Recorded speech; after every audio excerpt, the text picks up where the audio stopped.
C'est comme si le village de Xinwei n'avait jamais existé. Un groupe de maisons nichées au creux des vallées embrumées de la Chine rurale, entourées de forêts denses et de montagnes si hautes qu'elles découpent avec le ciel en forme déchiquetée. Le village ne figurait sur aucune carte moderne. Il était là depuis des siècles, à l'abri du temps et du monde extérieur. Il n'avait aucune infrastructure moderne, pas d'électricité, pas de routes pavées, juste des chemins de pierre et des bâtiments usés par le temps, cachés sous une voûte de verdure. Et puis un jour, elle a disparu. La surveillance aérienne n'a révélé que de la terre nue à l'endroit où se trouvait Xinwei. Aucun bâtiment, aucune personne, aucun signe de vie. La forêt semblait s'être refermée du jour au lendemain, effaçant toute trace de l'existence du village. Une équipe d'éclaireurs envoyée quelques 2 jours plus tôt n'avait pas fait de rapport. Ils étaient présumés morts. La disparition de Xinwei n'a pas été portée à la connaissance du public. Il n'y a pas eu de gros titres, pas d'émissions.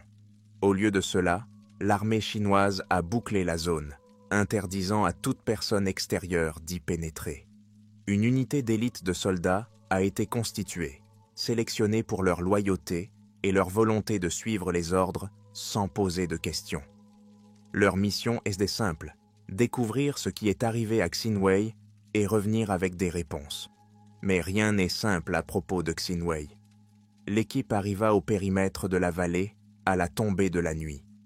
La route qui mène à la forêt est étroite et encombrée de mauvaises herbes, et l'air est chargé d'un brouillard qui colle aux bottes des membres de l'équipe. Le capitaine Liang, un soldat chevronné dont les cicatrices racontent des histoires qu'il refuse de partager, dirige l'unité. À ses côtés se trouvait le lieutenant Zhu, plus jeune mais endurci, avec des yeux aiguisés qui ne semblaient en rien manquer. Derrière eux, le reste de l'équipe avançait en silence. 6 soldats au total, armés et prêts à faire face à tout ce qu'ils pourraient craindre se retrouver.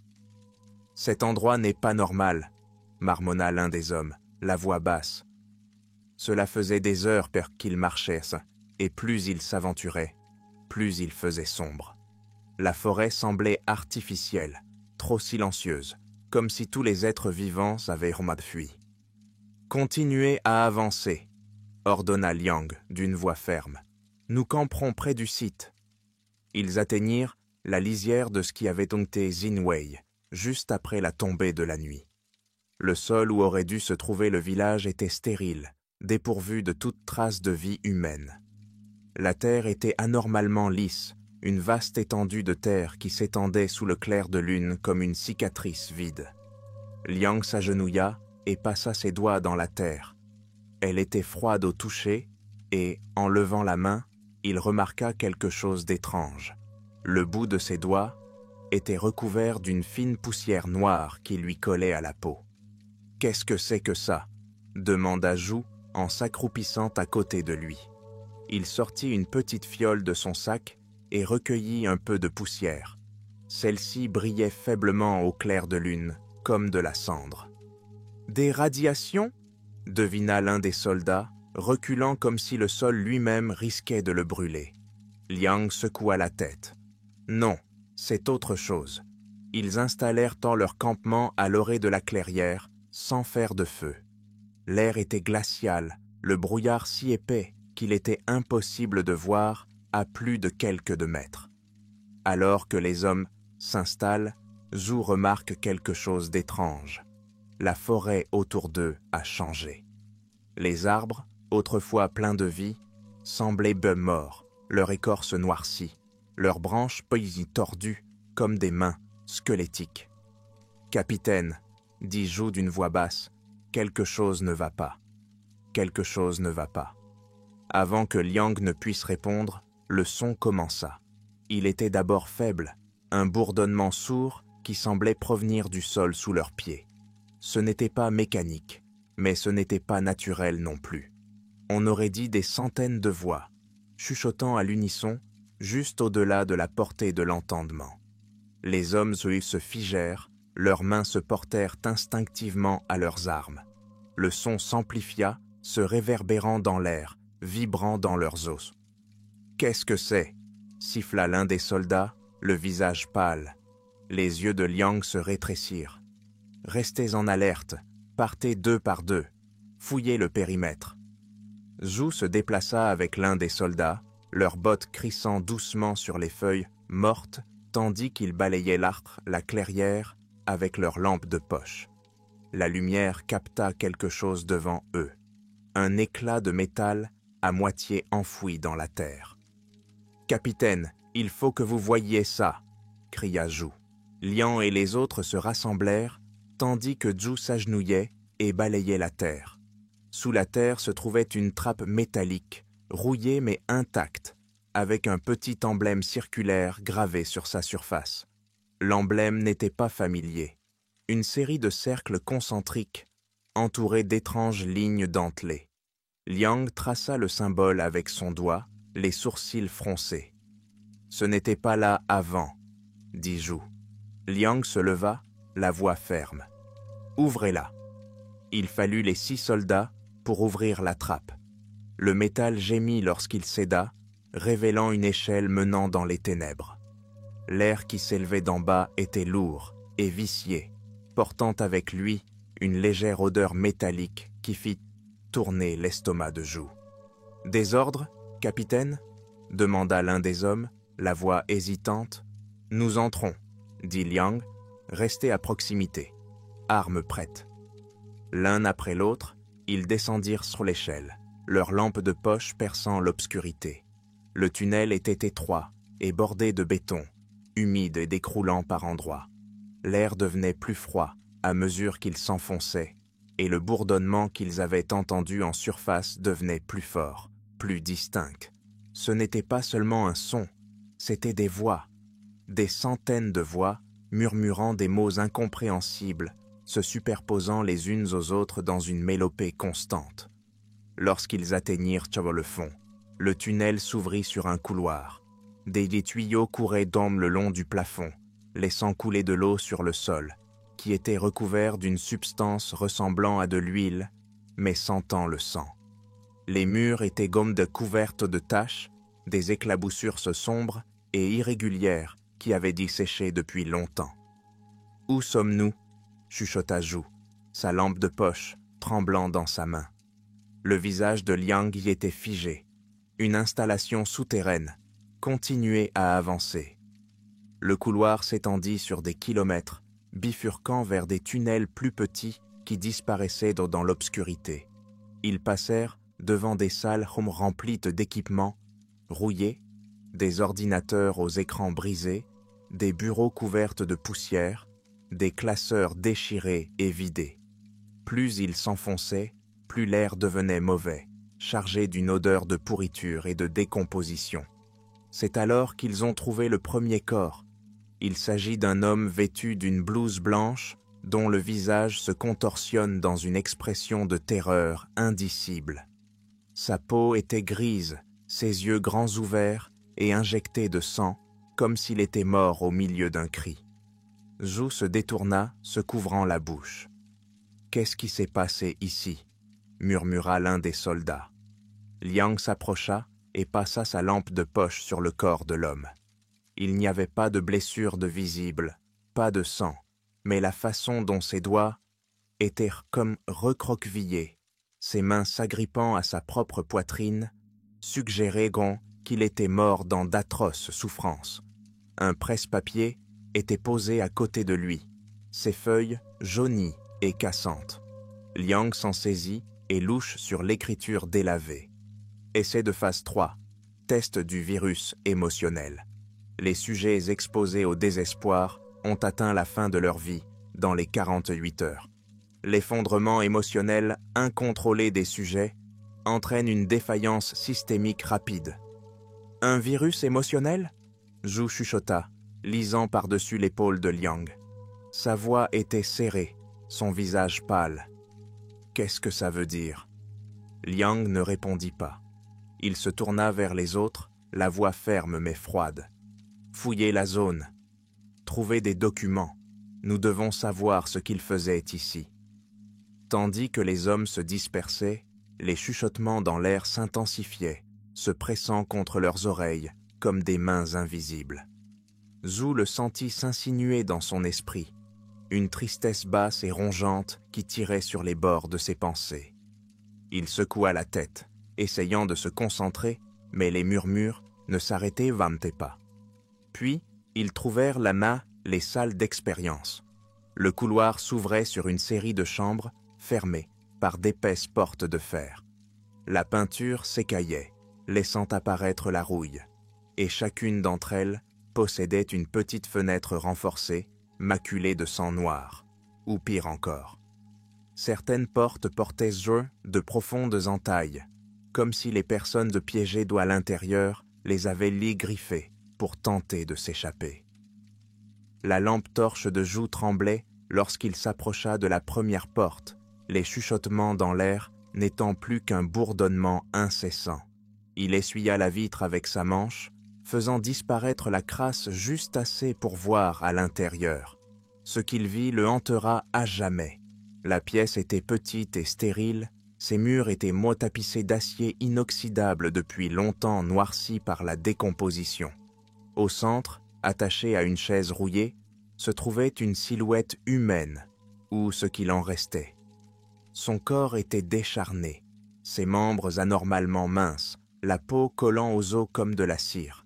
Le visage était le pire, la bouche était figée dans un grand cri, la mâchoire disloquée, comme s'il avait essayé de se déchirer en hurlant.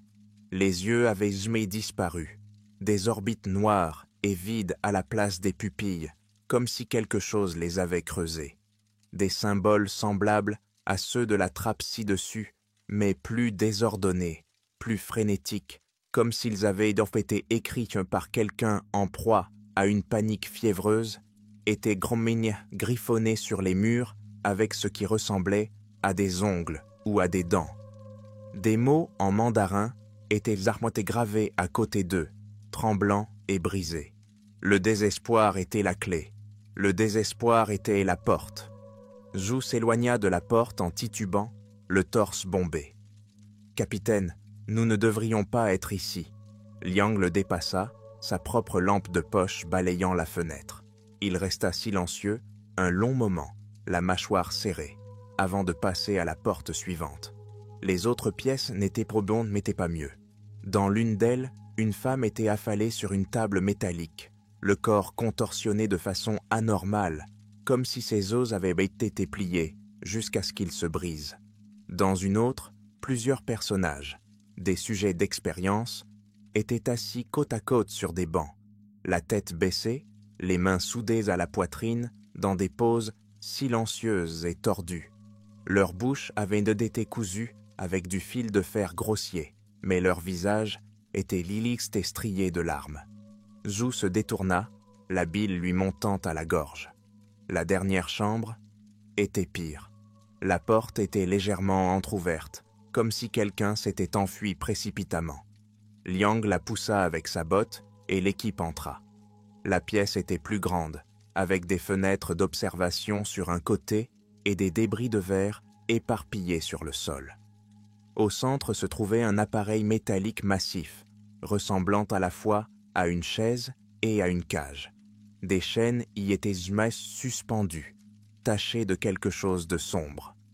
Autour de l'appareil se trouvaient des moniteurs, des écrans morts à présent, mais dont les surfaces étaient brûlées par de faibles images, des contours fantomatiques de visages hurlants.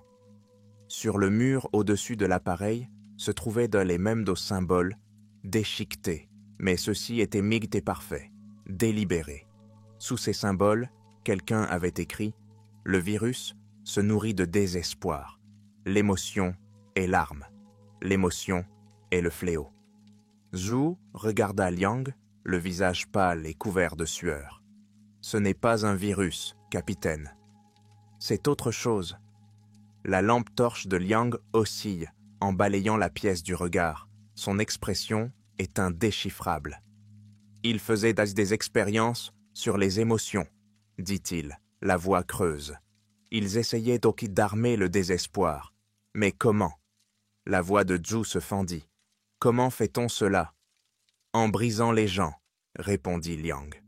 Son ton était calme, mais ses yeux le trahissaient, en les forçant à ressentir des choses que personne ne devrait ressentir. Les mots restèrent suspendus dans l'air comme une malédiction, et pendant un long moment, personne ne parla. Puis l'un des soldats, Wu, émit un son étranglé. « Capitaine, j'ai trouvé quelque chose. » Il se tenait près d'un petit bureau dans le coin de la pièce, sa lampe de poche braquée sur une collection de dossiers et de cassettes. Les papiers étaient vénidés fragilisés par l'âge, l'encre tachée, mais ils étaient encore lisibles. Liang prit l'un des dossiers et l'ouvrit, son visage s'assombrissant à chaque page. Il s'agissait de dossiers, de registres minutieusement détaillés des expériences menées dans l'installation. Des centaines de noms y étaient inscrits, chacun barré à l'encre rouge, accompagné de brèves notes, terminées après un effondrement émotionnel. Le sujet a manifesté une résistance vocale. Le seuil de désespoir a été dépassé, résultat fatal.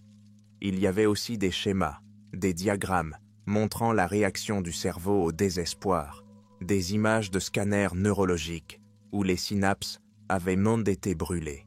Il décrivait bonnet quelque chose d'anormal, un virus émotionnel, conçu pour se propager à travers les liens humains, infectant l'esprit et le détruisant de l'intérieur. L'objectif était clair, créer une force capable de paralyser des armées, des populations entières, en ne leur apportant que du désespoir. Et puis, il y a eu les cassettes. Zhu en prit une, marquée phase 4, observation log, et la glissa dans le vieil enregistreur situé à côté du bureau. La machine cliqua et vint à fonctionner, son haut-parleur crépitant d'électricité statique avant qu'une voix, calme, clinique, inhumaine, n'envahisse la pièce. Phase 4, sujet 87. L'exposition commence à 22h43. Effondrement émotionnel prévu dans les 36 heures. La voix a été suivie d'un faible son rythmique, un battement de cœur, lent et régulier. Puis vinrent s'arrêter les cris. Ils étaient d'abord faibles, étouffés, comme si le sujet essayait de résister, mais ils devinrent de plus en plus forts, de plus en plus frénétiques. Zhu s'agrippa au bord de la table en écoutant. La voix sur la cassette revint. Le sujet fait de l'hyperventilation, larmes observées, seuil de désespoir proche. Les cris se sont transformés en sanglots, des cris profonds et gutturaux d'un homme en train de se briser. Ils continuèrent encore et encore jusqu'à ce que, soudainement, ils s'arrêtent. Le silence était pire. Sujet 87 terminé. Effondrement terminé. Wu éteignit l'enregistreur, les mains tremblantes. Personne ne dit un mot. Le seul son était le faible bourdonnement qui vibrait encore à travers les murs, le chuchotement incessant qui ne semblait plus provenir de l'air, mais de l'intérieur de leurs propres esprits. Liang posa le dossier, le visage taillé dans la pierre. « Brûlez cet endroit, dit-il à voix basse. Nous ne pouvons pas laisser l'affaire s'ébruiter. » Zhu le regarda, l'air hargneux. « Capitaine, qu'en est-il du village? Et les gens qui vivaient ici? » « Ils étaient des cobayes, dit Liang. Tout le village. Ils ont été exposés à ce virus. Il les a tous tués. Et le gouvernement le savait? Demanda Wu, sa voix dépassant à peine un murmure. Liang ne répondit pas, mais il connaissait tous la vérité.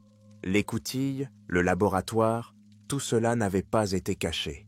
Ils avaient été enterrés, scellés sous la terre et effacés de l'histoire. Le gouvernement n'avait pas perdu le contrôle. Il l'avait dissimulé. Alors que l'équipe s'apprêtait à détruire les archives, Zhu s'arrêta au bord de la pièce, fixant les symboles griffonnés sur le mur.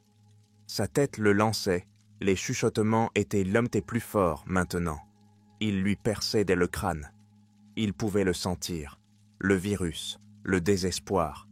Il rampait à l'intérieur de lui, lourd et suffocant, l'entraînant dans l'obscurité. Pendant un instant, il comprit ce que les villageois avaient dû ressentir. Il n'y avait pas d'issue, pas d'avenir, seulement le gouffre noir du désespoir qui dévorait tout. Puis, quelque part en contrebas, il entendit quelque chose bouger, quelque chose de vivant.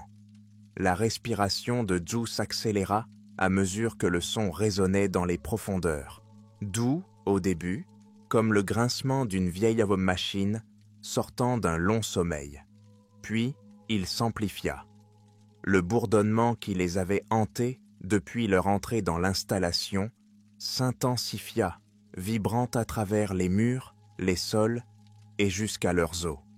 Ce n'était plus seulement un son, c'était une sensation qui se répandait dans leur esprit comme une maladie. Qu'est-ce que c'est? La voix de Wu se brisa, sa lampe de poche tremblant dans ses mains. Il s'éloigna du coin sombre de la pièce d'où semblait provenir le son. Les autres se figèrent. Liang se retourna brusquement, balayant la chambre du regard. Les ombres dans la pièce semblaient de plus sombres à présent, se déplaçant de façon anormale à la limite de la lumière. L'air était suffocant, lourd de quelque chose d'invisible mais vivant qui se pressait contre leur peau. Zhu le sentit s'insinuer en lui, s'enrouler comme de la fumée dans sa poitrine. Le désespoir. Voilà ce que c'était, pur et implacable. « Dégagez !» aboya Liang, sa voix tranchant le bruit comme une lame. « Nous partons. Maintenant !» Ils retournèrent sûrement dans le couloir, leurs bottes résonnant contre le béton, mais le bourdonnement les suivait. Il s'amplifiait, d'autres voix se joignant au cœur, de plus en plus fort, comme si l'installation entière s'était animée. Zhu trébucha, la tête battante, tandis que les chuchotements se déversaient dans son esprit. Des mots qu'il ne comprenait pas emplissaient ses oreilles, des voix superposées s'exprimant dans une langue qui n'était pas humaine. « Tu les as amenés ici, tu les as ramenés. » Il regarda par-dessus son épaule et se figea. Les ombres derrière eux bougeaient. Ce n'étaient pas du tout des ombres, des figures à demi formées, noires comme du charbon et se tortillant comme de la fumée, rampaient le long des murs et du plafond, leurs mouvements étant erratiques, brisés. Des visages s'étiraient dans l'obscurité, les yeux creux et les bouches béantes figées au milieu d'un cri, leurs formes changeant et se reformant comme si elles ne pouvaient peut-être pas tenir leur forme. La lampe torche de Zhu vacilla et, pendant un bref instant, l'une des silhouettes tourna son visage vers lui. C'était le visage d'un homme, pâle, exsangue, familier. C'était le même visage que Zhu avait vu sur le corps affaissé dans la salle d'expérimentation, l'homme au presse-papier. Ses yeux creux fixaient son âme. « Ils ne sont plus humains !» chuchota Zhu, la voix étranglée par la terreur. « Le virus les a transformés. »« Courez !» cria Liang, tirant Zhu vers l'avant. « Bougez, bon sang !» L'équipe s'élança dans le couloir, leurs pas noyés par le bruit qui montait. Le bourdonnement était devenu un rugissement.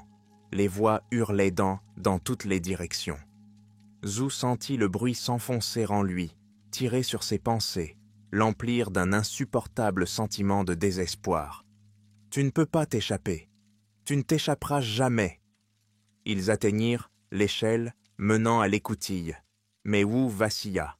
Il tomba à genoux, son fusil s'écrasant au sol, le visage pâle et trempé de sueur. Ses lèvres tremblaient, tandis qu'il murmurait quelque chose encore et encore, fixant l'obscurité. « Ils sont encore là. Ils sont encore là. Lève-toi. » Liang saisit le col de Wu et le traîna vers l'échelle, mais il était trop tard. Les ombres s'enroulèrent autour des jambes de Wu, le tirant en arrière, ses cris résonnant dans le tunnel. Zhu aperçut une dernière fois son visage, les yeux écarquillés, la bouche ouverte dans un cri silencieux et sans fin, avant que les ténèbres ne l'engloutissent tout entier. Liang n'hésita pas. « Grimpe, allez !» Zhu grimpa à l'échelle, les mains moites, le métal froid sous ses doigts. Le bourdonnement montait en un crescendo assourdissant, les voix hurlaient à l'intérieur de son crâne, le tirant vers le bas, dans l'obscurité. Il atteignit le sommet et ouvrit la trappe, haletant lorsque l'air frais pénétra dans ses poumons. Liang le suivit, le visage cendré, le bruit de l'installation grondant toujours sous eux. Ils refermèrent dans l'écoutille. Le bourdonnement s'arrêta. Pendant un instant, le silence s'installa. Zhu s'effondra sur le sol, se serrant la tête, le corps tremblant. La forêt autour d'eux était toujours enveloppée de brouillard, silencieuse et immobile, mais l'air semblait plus clair maintenant, moins oppressant. Liang s'agenouilla à côté de lui, la respiration lourde, les yeux creux. Qu'est-ce que c'était que ça? Zhu croassa. Liang ne répondit pas. Il fixait l'écoutille, dont le métal rouillé était maculé de poussière noire. Ce n'était pas un virus, dit-il enfin. C'était le désespoir lui-même. Ils l'ont créé, ils l'ont nourri. Et maintenant, il est vivant. Zhu le regarda, l'esprit en ébullition. Comment l'arrêter? Liang secoua lentement la tête. On ne peut pas. C'est pour ça qu'ils l'ont enterré. C'est pourquoi ils ont effacé le village. Ils savaient qu'ils ne pourraient pas la contenir. Alors ils l'ont enfermée. Il regarda les arbres et le brouillard qui s'étendait comme un linceul. Mais il est toujours là.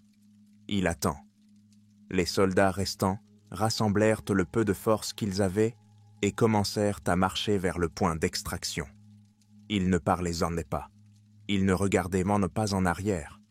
La forêt était silencieuse, mais Zhu pouvait encore entendre le faible bourdonnement, enfoui profondément sous la terre, vibrant à travers le sol comme un battement de cœur. Lorsqu'ils atteignirent enfin le périmètre, un convoi de camions militaires les attendait. Des hommes en uniforme noir, des agents du gouvernement, se tenaient à côté d'eux, le visage inexpressif. Liang s'approcha de l'un d'eux et lui parla à voix basse. Zhu n'a pas entendu ce qui s'est dit, mais l'homme a hoché la tête et a tendu à Liang un petit appareil. Un détonateur. « Qu'est-ce que vous faites » demanda Zhu, la voix tranchante. Liang se tourna vers lui, le visage froid. « Nous le scellons pour de bon. » Mais, Zhu commença, mais Liang lui coupa la parole. « Tu as vu ce qu'il y a là-dessous? Tu sais ce que ça peut faire. Si ça sort, si ça se répand, il n'y aura pas de retour possible. » Liang n'attend pas de réponse. Il se retourna et appuya sur le détonateur. Le sol trembla. Une explosion sourde gronda sous la terre, envoyant des oiseaux se disperser dans le ciel. Zhu regarda la forêt autour du site s'effondrer, les arbres et la terre tombant dans un énorme cratère qui s'ouvrit comme une plaie, avalant la trappe et tout ce qui se trouvait en dessous. Lorsque la poussière retomba, la vallée redevint silencieuse. Le sol où s'était tenu Xin Wei n'était plus qu'une cicatrice stérile, vide et sans vie. « C'est fait, » dit Liang, mais sa voix n'est pas soulagée. « Personne ne le saura jamais. » Zhu le regarda, l'esprit en ébullition. Zhu le regarda, l'esprit en ébullition. Qu'en est-il de nous, et les gens qui sont morts? Liang croisa son regard, l'expression indéchiffrable. Nous n'avons jamais été là. Quelques longs jours plus tard, Zhu était assis seul dans sa caserne, fixant la fiole de poussière noire qu'il avait prélevée sur le site. Elle pulsait faiblement dans l'obscurité, comme si elle était vivante. Les chuchotements n'avaient pas cessé. Ils étaient plus silencieux maintenant, mais toujours là, s'attardant à la lisière de ses pensées, attendant.